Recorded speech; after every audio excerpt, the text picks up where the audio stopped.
السلام عليكم ورحمة الله وبركاته. الحمد لله رب العالمين والعاقبة للمتقين ولا عدوان إلا على الظالمين وأصلي وأسلم على خاتم الأنبياء والمرسلين وعلى آله وصحبه أجمعين أما بعد فاتقوا الله عباد الله. ഏറെ സ്നേഹം നിറഞ്ഞ സത്യവിശ്വാസി സഹോദരങ്ങളെ, സുഹൃത്തുക്കളെ, നബി സല്ലല്ലാഹു അലൈഹി വസല്ലമ തങ്ങൾ അവിടുന്ന് ഹദീസുകളിലൂടെ ഉപയോഗിച്ച വാക്കുകൾ, വാക്യങ്ങൾ, പദങ്ങൾ, ഇതിനൊക്കെ വിശാലമായ അർത്ഥങ്ങൾ ഉള്ള വാക്കുകളാണ് പ്രവാചകൻ ഉപയോഗിച്ചിട്ടുള്ളത്. അത്തരത്തിൽ ഒരു പദത്തെക്കുറിച്ചാണ് ഇന്നത്തെ ഖുതുബയിൽ നാം കേൾക്കുകയുണ്ടായത്. അൽ ആഫിയ എന്ന പദം നാം ധാരാളമായി പ്രാർത്ഥനകളിലും ഹദീസുകളിലുമൊക്കെ കേൾക്കുന്ന ഒരു പദമാണ്. പലപ്പോഴും നമ്മൾ സംസാരത്തിലൊക്കെ ഉപയോഗിക്കുന്ന പദം കൂടിയാണ്. എന്നാൽ ആ ഒരു പദത്തിന് വിശാലമായ അർത്ഥമുണ്ട്. നമ്മൾ മനസ്സിലാക്കുന്ന ഒരു അർത്ഥം മാത്രമല്ല, വ്യത്യസ്ത മേഖലകളിൽ വ്യത്യസ്ത കാര്യങ്ങൾ ഉൾക്കൊള്ളുന്ന ഒരു പദമാണത് എന്നാണ് ഇന്നത്തെ ഖുതുബയിൽ നമുക്ക് മനസ്സിലാക്കാൻ സാധിച്ചത്. മഹാനായ പ്രവാചകൻ സല്ലല്ലാഹു അലൈഹി വസല്ലമയുടെ പിതൃവ്യനായ അബ്ബാസ് റളിയല്ലാഹു അൻഹു പ്രവാചകനോട് ചോദിച്ചു, യാ റസൂലല്ലാഹ്, അല്ലിംനി ഷൈഅൻ അസ്അലുഹുല്ലാഹ അസ്സ വജല്ല. അല്ലിംനി ഷൈഅൻ, നിങ്ങളെനിക്ക് ഒരു കാര്യം പഠിപ്പിച്ചു തരണം. എന്താണ് അള്ളാഹുവിനോട് എനിക്ക് ചോദിക്കാൻ പറ്റിയ, അഥവാ എൻ്റെ പ്രാർത്ഥനയിൽ എനിക്ക് ഉൾപ്പെടുത്താൻ പറ്റിയ ഒരു പ്രാർത്ഥന നിങ്ങൾ എനിക്ക് പഠിപ്പിച്ചു തരണം. നബി സല്ലല്ലാഹു അലൈഹി വസല്ലമ പറഞ്ഞു, സലില്ലാഹ അൽ ആഫിയ, അള്ളാഹുവിനോട് നിങ്ങൾ ആഫിയത്തിനെ ചോദിക്കണം എന്ന് പറഞ്ഞു. അപ്പോൾ ഈ ആഫിയത്ത് എന്ന് പറഞ്ഞാൽ ആരോഗ്യം എന്നത് അതിൻ്റെ ഒരു അർത്ഥമാണ്. എന്നാൽ അതോടൊപ്പം തന്നെ മറ്റു ചില അർത്ഥങ്ങൾ കൂടി അതിനുണ്ട് എന്നാണ്.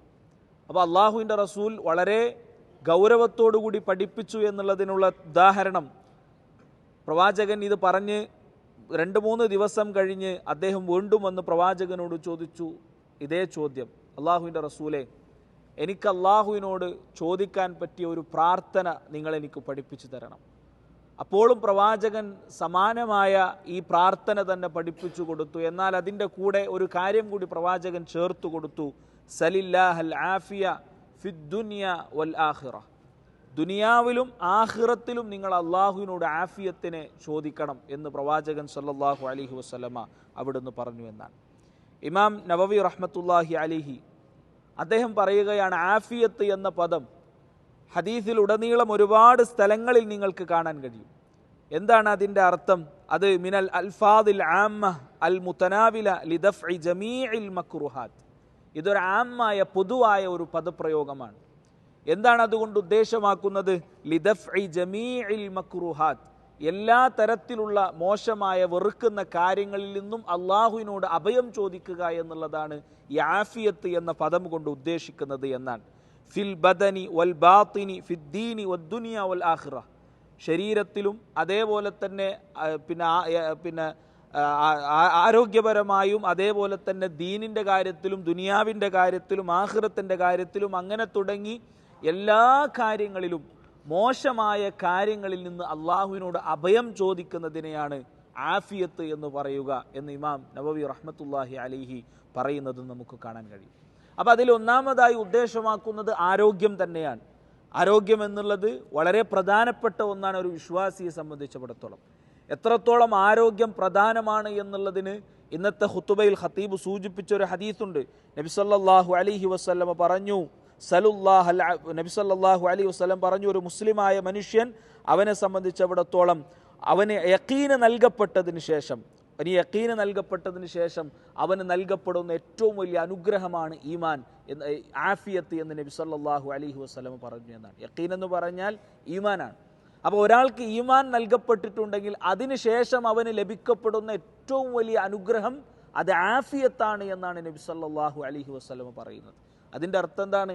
ഒരാൾക്ക് ഈമാനുണ്ട്, വിശ്വാസിയാണ്, എന്നാൽ അതിൻ്റെ ഭാഗമായി അയാൾക്ക് പ്രവർത്തനങ്ങൾ ചെയ്യണമെങ്കിൽ, അയാൾക്ക് ഇബാദത്ത് ചെയ്യണമെങ്കിൽ അയാൾക്ക് ആഫിയത്ത് വേണം. അതുകൊണ്ട് പ്രവാചകൻ സലുല്ലാഹൽ ആഫിയ, നിങ്ങൾ അള്ളാഹുവിനോട് നിരന്തരമായി ആരോഗ്യം ചോദിക്കണമെന്ന് ഹദീസുകളിലൂടെ പറയുന്നത് നമുക്ക് കാണാൻ കഴിയും. പ്രവാചകൻ ഇങ്ങനെയാണ് അതിന് പറഞ്ഞത്, സലുല്ലാഹൽ അഫ്വ വൽ ആഫിയ, അള്ളാഹുവിനോട് നിങ്ങൾ പാപമോചനത്തെയും ആരോഗ്യത്തെയും നിങ്ങൾ അള്ളാഹുവിനോട് ചോദിക്കണം.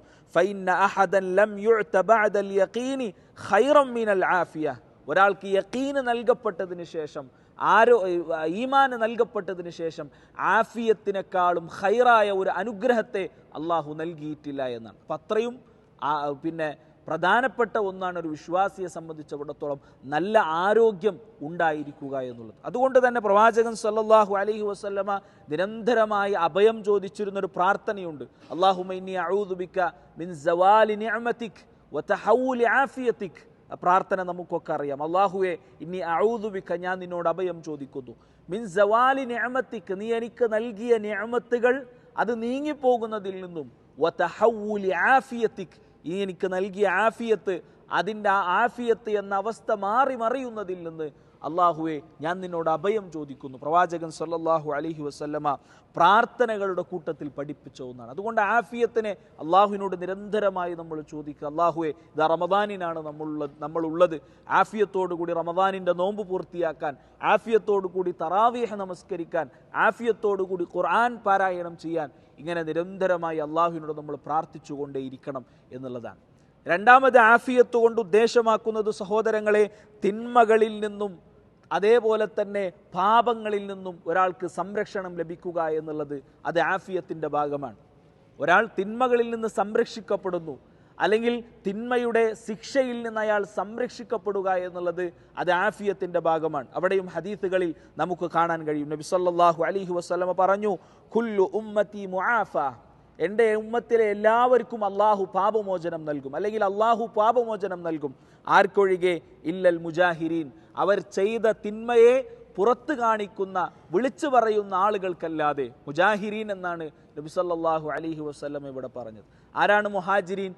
മുജാഹിരീൻ പ്രവാചകൻ ആ ഹദീസിനെ തുടർന്നു കൊണ്ട് പറഞ്ഞു, ഒരാൾ ഒരു തിന്മ ചെയ്യുന്നു, ആ തിന്മ ചെയ്തു കഴിഞ്ഞ് അള്ളാഹു സുബ്ഹാനഹു വ തആല അവൻ ആ തിന്മയെ മറച്ചു വെച്ചിരുന്നു. അന്നത്തെ രാത്രി അള്ളാഹു അത് പ്രകടമാക്കിയിട്ടില്ല, ആളുകൾ ആരും അത് അറിഞ്ഞിട്ടില്ല. അടുത്ത ദിവസം രാവിലെയാകുമ്പോൾ ഈ വ്യക്തി താൻ ചെയ്ത തിന്മ എല്ലാവരോടും വിളിച്ചു പറയുന്നൊരു സാഹചര്യം ഉണ്ടാകുന്നു. അങ്ങനെയുള്ള ആളുകളാണ് മുജാഹിരീൻ, അഥവാ സ്വന്തം ചെയ്ത തിന്മകൾ വിളിച്ചു പറയുന്ന ആളുകൾക്കാണ് മുജാഹിരീൻ എന്ന് പറയുക. അപ്പോൾ അള്ളാഹുവിൻ്റെ റസൂൽ പറയാണ്, കുല്ലു ഉമ്മത്തി മുആഫ, എൻ്റെ ഉമ്മത്തിലെ എല്ലാവർക്കും അള്ളാഹു പാപമോചനം നൽകും, ഈ ഒരു വിഭാഗം ആളുകൾക്കൊഴികെ എന്നുള്ളതാണ്. അപ്പോൾ ഇവിടെയും ഈ സമാനമായ പ്രയോഗമാണ് നബി സല്ലല്ലാഹു അലൈഹി വസല്ലമ തങ്ങൾ പ്രയോഗിച്ചിട്ടുള്ളത്. അപ്പോൾ തിന്മകളുടെ കാര്യത്തിൽ ആഫിയത്ത് എന്ന് പറയുമ്പോൾ അവിടെ തിന്മകളിൽ നിന്ന് സംരക്ഷണം ലഭിക്കുക, ഇനി തിന്മകൾ ചെയ്താൽ അത് അള്ളാഹു മറച്ചു വെക്കുക, അതിന് അള്ളാഹു പാപമോചനം നൽകുക, ഇത്തരത്തിലുള്ള അർത്ഥമാണ് തിന്മകളുമായി ബന്ധപ്പെട്ട് അതിനുണ്ടാകുന്നത് എന്നുള്ളതാണ്. സഹോദരങ്ങളെ, അതോടൊപ്പം തന്നെ ആഫിയത്തിൻ്റെ മറ്റൊരർത്ഥമാണ് ആളുകളുടെ ഹക്കിൽ നിന്ന് നമുക്ക് സംരക്ഷണം ലഭിക്കുക എന്നുള്ളത്. അഥവാ നമ്മൾ ആളുകൾക്ക് അവരുടെ വാക്കുകൊണ്ടോ, അല്ലെങ്കിൽ നമ്മുടെ പ്രവൃത്തി കൊണ്ടോ, നമ്മുടെ വാക്കുകൊണ്ടോ, അല്ലെങ്കിൽ നമ്മുടെ സംസാരങ്ങൾ കൊണ്ടോ ആളുകളെ വേദനിപ്പിക്കാതിരിക്കുക, അവരെ ആ വിഷയത്തിൽ ഒരു ഹക്ക് ബാക്കിയാക്കാതിരിക്കുക എന്നുള്ളത് ആഫിയത്തിൻ്റെ ഭാഗമായി പണ്ഡിതന്മാർ പഠിപ്പിക്കുന്ന കാര്യമാണ്. ഇന്നത്തെ ഖുതുബയിൽ നാം കേട്ട ഒരു സംഭവമുണ്ട്. മഹാനായ ഇബ്നു ഉമർ റളിയല്ലാഹു അൻഹുവിന് ഒരാൾ കത്തെഴുതി എന്നാണ്. അദ്ദേഹത്തോട് കത്തെഴുതിക്കൊണ്ട് അദ്ദേഹത്തോട് പറഞ്ഞു, ഉക്തുബ് ലി ബിൽ ഇൽമി കുല്ലിഹി, നിങ്ങൾ എനിക്ക് എല്ലാ ഇൽമും അടങ്ങുന്ന ഒരു കത്ത് നിങ്ങൾ എനിക്ക് അയച്ചു തരണം, അഥവാ എല്ലാ ഇൽമും അടങ്ങി ഒരു കാര്യം നിങ്ങൾ എനിക്ക് എഴുതി തരണം എന്ന് അദ്ദേഹത്തോട് ആവശ്യപ്പെട്ടു എന്നാണ്. അദ്ദേഹം പറഞ്ഞു, ഇന്നൽ ഇൽമ കസീർ, ഇൽമ് എന്ന് പറയുമ്പോൾ അത് ധാരാളമുണ്ട്. അങ്ങനെ ഒരു പേജിലൊന്നും എഴുതി തീർക്കാൻ പറ്റിയ, ഒരു കത്തിലൊന്നും എഴുതി തീർക്കാൻ പറ്റിയതല്ല ഇൽമ്, ധാരാളമുണ്ട്. എന്നാലോ എന്നാൽ അള്ളാഹുവിനെ നിനക്ക് കണ്ടുമുട്ടാൻ കഴിയുകയാണെങ്കിൽ ഈ പറയുന്ന രൂപത്തിൽ ചില സ്വഭാവങ്ങൾ, ചില വിശേഷണങ്ങൾ, ചില കാര്യങ്ങൾ അദ്ദേഹം തുടർന്നുകൊണ്ട് പറയുന്നു. ഈ കാര്യങ്ങളൊക്കെ ശ്രദ്ധിച്ചുകൊണ്ട് നിനക്ക് അള്ളാഹുവിനെ കണ്ടുമുട്ടാൻ കഴിയുകയാണെങ്കിൽ എന്താണ് ആ കാര്യങ്ങൾ? അദ്ദേഹം പറയാണ്, ഖഫീഫദ് ദഹ്രി മിൻ ഹുഖൂഖിൽ മുസ്ലിമീൻ, മുസ്ലിമീങ്ങളുടെ ഹക്കിൽ നിന്ന് നിന്റെ ചുമൽ, നിന്റെ മുതുക് നിനക്ക് സംരക്ഷിക്കപ്പെട്ട അവസ്ഥയിൽ, ഖഫീഫായ അവസ്ഥയിൽ, ലഘുവായ അവസ്ഥയിൽ നിനക്ക് അള്ളാഹുവിനെ കണ്ടുമുട്ടാൻ കഴിയുകയാണെങ്കിൽ, അഥവാ മറ്റൊരാളെക്കുറിച്ചും അയാൾക്ക് ഹക്കുകളൊന്നും കൊടുത്തു വിട്ടാനില്ല, അല്ലെങ്കിൽ അയാളെക്കുറിച്ച് നമ്മളൊന്നും മോശമായി പറഞ്ഞിട്ടില്ല, ആ രൂപത്തിൽ നിനക്ക് അള്ളാഹുവിനെ കണ്ടുമുട്ടാൻ കഴിയുകയാണെങ്കിൽ, അതേപോലെ ഖമീസുൽ ബത്നി മിൻ അംവാലിഹിം, അതേപോലെ അന്യന്റെ സമ്പത്തിൽ നിന്ന് സംരക്ഷിക്കപ്പെടുന്ന വയറുമായി നിനക്ക് അള്ളാഹുവിനെ കണ്ടുമുട്ടാൻ കഴിയുകയാണെങ്കിൽ, അതേപോലെ തന്നെ കാഫൽ ലിസാനി അൻ അഅറാദിഹിം, അവരുടെ അഭിമാനത്തിൽ നിന്ന് നിന്റെ നാവിനെ തടയപ്പെട്ട അവസ്ഥയിൽ നിനക്ക് അള്ളാഹുവിനെ കണ്ടുമുട്ടാൻ കഴിയുകയാണെങ്കിൽ, 3 കാര്യങ്ങളാണ്. തുടർന്നുകൊണ്ട് 4-മത്തെ ഒരു കാര്യം കൂടി പറഞ്ഞു, ലാസിമൻ ലി അംരി ജമാഅത്തിഹിം, അവരുടെ ജമാഅത്തിന്റെ കൂട്ടായ്മയുടെ കൂടെ മുറുകെ പിടിച്ച് നിനക്ക് അള്ളാഹുവിനെ കണ്ടുമുട്ടാൻ കഴിയുകയാണെങ്കിൽ. അപ്പോൾ 4 കാര്യങ്ങളാണ്. ഒന്ന്, അവരുടെ ഹക്ക്, അവരുടെ അമാനത്ത്, അഥവാ മുസ്ലിമീങ്ങളുമായി ബന്ധപ്പെട്ട അവരുടെ ഹക്കിൽ നിന്ന് നിന്റെ മുതുക് സംരക്ഷിക്കപ്പെടണം, ഖഫീഫായിരിക്കണം, ലഘുവായിരിക്കണം. രണ്ടാമത്തേത്, അവരുടെ അഭിമാനത്തിൽ നിന്ന്, ക്ഷതം വരുത്തുന്നതിൽ നിന്ന് നിന്റെ നാവ് സംരക്ഷിക്കപ്പെടണം. അതേപോലെ അവരുടെ സമ്പത്ത് അന്യായമായി ഭക്ഷിക്കുന്നതിൽ നിന്ന് നിന്റെ വയറ് സംരക്ഷിക്കപ്പെടണം. ഈ 3 കാര്യങ്ങൾ നിനക്ക് ചെയ്തുകൊണ്ട് അള്ളാഹുവിനെ കണ്ടുമുട്ടാൻ കഴിയുകയാണെങ്കിൽ ഫഫ്അൽ, നീ അങ്ങനെ ചെയ്യുക എന്ന് ഇബ്നു ഉമർ റളിയല്ലാഹുവിന് കത്തെഴുതി എന്നാണ്. അപ്പോൾ ഇവിടെ ഇതും ഒരു ആഫിയത്തിന്റെ ഭാഗമാണ്. അപ്പോൾ ആഫിയത്ത് എന്ന് പറയുമ്പോൾ അത് വെറും ആരോഗ്യം അല്ലെങ്കിൽ നമ്മുടെ ശാരീരികമായ വിഷയങ്ങൾ കൊണ്ട് മാത്രമല്ല, നമ്മുടെ പരലോകവുമായി ബന്ധപ്പെടുന്നിടത്തുമുണ്ട്. അതാണ് ഇബ്നു അബ്ബാസ് റളിയല്ലാഹുവിന് പ്രവാചകന് രണ്ടാമത് പറഞ്ഞു കൊടുത്തത്, സലില്ലാഹൽ ആഫിയത ഫിദ് ദുനിയ വൽ ആഖിറ, ദുനിയാവിലും ആഖിറത്തിലും നീ താങ്കൾ അള്ളാഹുവിനോട് ആഫിയത്തിനെ ചോദിക്കണമെന്ന് പറഞ്ഞതിൻ്റെ ഉദ്ദേശം അതാണ് എന്ന് നമ്മളിവിടെ മനസ്സിലാക്കേണ്ടതുണ്ട്. 4-മത് സഹോദരങ്ങളെ, ആഫിയത്തിൻ്റെ ഭാഗമാണ് ഫിത്നയിൽ നിന്ന് സംരക്ഷിക്കപ്പെടുക എന്നുള്ളത്. ഫിത്നകൾ ധാരാളം നമ്മുടെ സമൂഹത്തിൽ ഉണ്ടാകും, പ്രത്യേകിച്ച് ഇന്ന് സോഷ്യൽ മീഡിയയുടെ കാലഘട്ടമാണ്.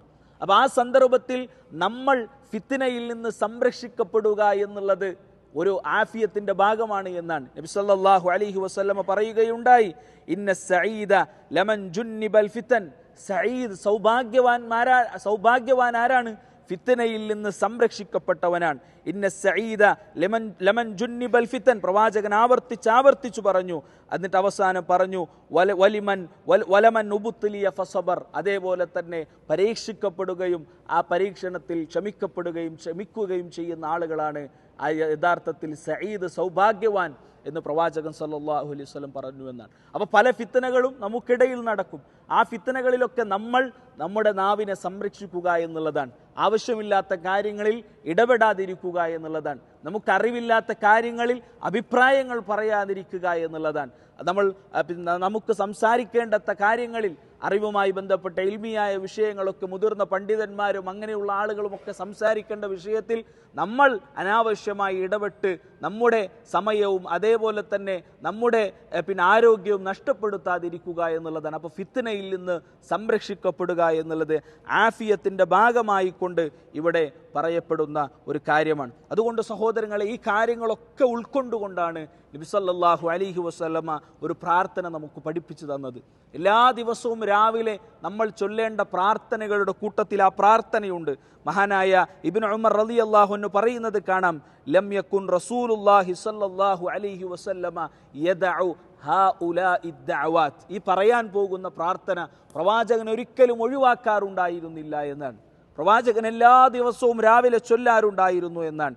ഹീന യുംസി വഹീന യുസ്ബിഹ്, രാവിലെയും വൈകുന്നേരവും പ്രവാചകൻ ചൊല്ലാറുണ്ടായിരുന്ന ഒരു പ്രാർത്ഥന. അദ്കാറു സ്വബാഹി വൽ മസാഇന്റെ കൂട്ടത്തിൽ ഒരു ശ്രദ്ധേയമായ പ്രധാനപ്പെട്ട ഒരു പ്രാർത്ഥനയാണ്. എന്താണ്? അല്ലാഹുമ്മ ഇന്നി അസ്അലുക്കൽ ആഫിയത ഫിദ് ദുനിയ വൽ ആഖിറ, അല്ലാഹുവേ ദുനിയാവിലും ആഖിറത്തിലും ഞാൻ നിന്നോട് ആഫിയത്തിനെ ചോദിക്കുന്നു എന്നുള്ളതാണ്. ഈ പറയപ്പെട്ട അർത്ഥങ്ങളൊക്കെ അതിൽ ഉൾക്കൊള്ളുന്നുണ്ട് എന്ന് നമ്മൾ ഇവിടെ മനസ്സിലാക്കുക. അല്ലാഹുമ്മ ഇന്നി അസ്അലുക്കൽ അഫ്വ വൽ ആഫിയത ഫി ദീനി വ ദുനിയായ വ അഹ്ലി വ മാലി, അല്ലാഹുവേ എൻ്റെ സമ്പത്തിൽ, എൻ്റെ കുടുംബത്തിൽ, എൻ്റെ ദീനിൻ്റെ കാര്യത്തിൽ, എൻ്റെ ദുനിയാവിൻ്റെ കാര്യത്തിൽ, ഇവിടെയൊക്കെ ഞാൻ നിന്നോട് അഫുവിനെ, പാപമോചനത്തെയും ആഫിയത്തിനെയും ഞാൻ ചോദിക്കുന്നു. പ്രവാചകൻ സല്ലല്ലാഹു അലൈഹി വസല്ലമ തങ്ങൾ നിരന്തരം ചോദിച്ചിരുന്ന പ്രാർത്ഥനയാണ്, അല്ലെങ്കിൽ അള്ളാഹുവിനോട് ആവശ്യപ്പെട്ടിരുന്ന കാര്യമാണ്, രാവിലെയും വൈകുന്നേരവും എല്ലാ ദിവസവും. അപ്പോൾ നമ്മളും ഇത് പതിവാക്കുക. എന്തുകൊണ്ടാണ്? ഒരു കാര്യം മാത്രമല്ല ഈ പ്രാർത്ഥനയിൽ ഉൾപ്പെടുന്നത്. അതാണ് ഇന്നത്തെ ഖുതുബയിൽ ഖതീബ് ഇവിടെ സൂചിപ്പിക്കാൻ ആഗ്രഹിച്ചത്. അതുകൊണ്ട് അത് നമ്മൾ പ്രത്യേകം ശ്രദ്ധിക്കുക. തുടർന്നുകൊണ്ട് പ്രവാചകൻ ആ പ്രാർത്ഥനയിൽ പറയുന്നത് അല്ലാഹുമ്മസ്തുർ ഔറാത്തി വആമിൻ റൗആത്തി എന്നിങ്ങനെ തുടങ്ങി അല്ലാഹുമ്മ ഹ്ഫദ്ലി മിൻ ബൈനി യദയ്യ വമിൻ ഖൽഫി. നമുക്കൊക്കെ ചില ആളുകൾക്കൊക്കെ ആ പ്രാർത്ഥന അറിയാത്ത ആളുകളുണ്ടെങ്കിൽ ഇന്ന് തന്നെ നമ്മൾ ആ പ്രാർത്ഥന പഠിക്കുകയും ഇന്നു മുതൽ എല്ലാ ദിവസവും വൈകുന്നേരവും രാവിലെയും നിരന്തരമായി ആ പ്രാർത്ഥന ചൊല്ലാൻ നാം ഓരോരുത്തരും ശ്രമിക്കേണ്ടതുണ്ട്. അല്ലാഹു സുബ്ഹാനഹു വ തആല തൗഫീഖ് നൽകി അനുഗ്രഹിക്കുമാറാകട്ടെ. സഹോദരങ്ങളെ, രണ്ടാമത്തെ ഖുതുബയിൽ ഖതീബ് സൂചിപ്പിച്ചത് റമദാനിൻ്റെ ഒരു വലിയ ഒരു 10 ദിവസങ്ങളിതാ നമ്മളിൽ നിന്ന് കഴിഞ്ഞു പോവുകയാണ്. അതിൻ്റെ ഏറ്റവും ആദ്യത്തെ 10ൻ്റെ അവസാനത്തിലാണ് നമ്മളുള്ളത്. ഈ സമയത്ത് നാം ഓരോരുത്തരും ചിന്തിക്കേണ്ട ഒരു കാര്യമെന്ന് പറഞ്ഞാൽ അല്ലാഹു സുബ്ഹാനഹു വ തആല റമദാനിൽ ഖുർആൻ ഓതിയ ആളുകളുടെ ലിസ്റ്റ് തയ്യാറാക്കുന്ന സമയത്ത്, അല്ലെങ്കിൽ ഖുർആൻ ഓതിയ ആളുകളുടെ ലിസ്റ്റിൽ നമ്മുടെ പേരുണ്ടാകുമോ നാം ഓരോരുത്തരും പരിശോധിക്കേണ്ടതുണ്ട്.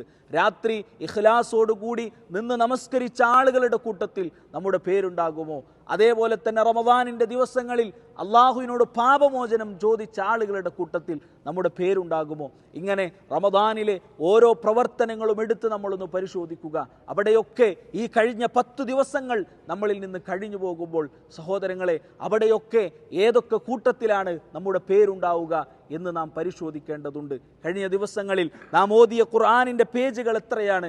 ഇതൊക്കെ നമ്മളൊന്ന് പരിശോധിക്കുക എന്നുള്ളതാണ്. ഇവിടെ ഇന്നത്തെ ആദ്യത്തെ ഖുതുബയിൽ സൂചിപ്പിച്ച വിഷയവുമായി ബന്ധപ്പെട്ടത് റമദാൻ എന്ന് പറയുന്നത് ധാരാളമായി പാപമോചനത്തിന് അല്ലാഹു സുബ്ഹാനഹു വ തആല അവസരങ്ങൾ നൽകിയ മാസമാണ് റമദാൻ മാസം. റമദാനിലെ ഒരു ദിവസം നോമ്പെടുത്താൽ നമുക്ക് പാപമോചനമുണ്ട്. റമദാനിൻ്റെ രാത്രിയിൽ തറാവീഹ് നമസ്കരിക്കുമ്പോൾ അവിടെയും പാപമോചനമുണ്ട്. അതേപോലെ തന്നെ റമദാനിൻ്റെ ഓരോ ദിവസവും രാത്രിയിലും അള്ളാഹു ചില ആളുകളെ നരകത്തിൽ നിന്ന് മോചിപ്പിക്കുന്നുണ്ട്. അതേപോലെ തന്നെ റമദാനിൻ്റെ അത്താഴ സമയം നമുക്ക് അള്ളാഹു നൽകുന്ന വലിയൊരു അവസരമാണ്. വബിൽ അസ്ഹാരി ഹും യസ്തഗ്ഫിറൂൻ. അത്താഴത്തിൻ്റെ സമയം വിശ്വാസികളുടെ വിശേഷണമായി കൊണ്ട് അള്ളാഹു പറഞ്ഞതാണ്, അത്താഴ സമയത്ത് അവർ ഇസ്തിഗ്ഫാർ ചെയ്യുന്ന ആളുകളാണ്, അള്ളാഹുവിനോട് പാപമോചനം തേടുന്ന ആളുകളാണ് എന്നുള്ളതാണ്. അവിടെയും അള്ളാഹുവിനോട് പാപമോചനത്തെ ചോദിക്കാൻ, ഇസ്തിഗ്ഫാറിനെ ചോദിക്കാൻ നമുക്ക് വലിയ അവസരം നമ്മുടെ മുമ്പിലുണ്ട്. അതിനെയൊക്കെ ഉപയോഗപ്പെടുത്തി പാപത്തിൽ നിന്ന് മുക്തരായി ഈ റമദാൻ കഴിയുമ്പോൾ ശുദ്ധ മനസ്കരായി കൊണ്ട് അള്ളാഹുവിലേക്ക് മടങ്ങാൻ നമുക്ക് സാധിക്കണം. അള്ളാഹു സുബ്ഹാനഹു വ തആല അത്തരത്തിൽ മടങ്ങുന്ന ആളുകളുടെ കൂട്ടത്തിൽ നമ്മെ ഉൾപ്പെടുത്തി അനുഗ്രഹിക്കുമാറാകട്ടെ. നമ്മുടെ റമദാനിൻ്റെ നോമ്പും നമ്മുടെ മറ്റു പ്രവർത്തനങ്ങളും അള്ളാഹു സുബ്ഹാനഹു വ തആല സ്വാലിഹായ അമലായി നമ്മളിൽ നിന്ന് സ്വീകരിക്കട്ടെ. അല്ലാഹുമ്മ റബ്ബനാ ആതിനാ ഫിദ്ദുനിയ ഹസന വഫിൽ ആഖിറതി ഹസനതൻ വഖിനാ അദാബന്നാർ. വസല്ലല്ലാഹു അലാ നബിയിനാ മുഹമ്മദ് വൽഹംദുലില്ലാഹി റബ്ബിൽ ആലമീൻ. വസ്സലാമു അലൈക്കും വറഹ്മത്തുള്ളാഹി വബറകാതുഹു.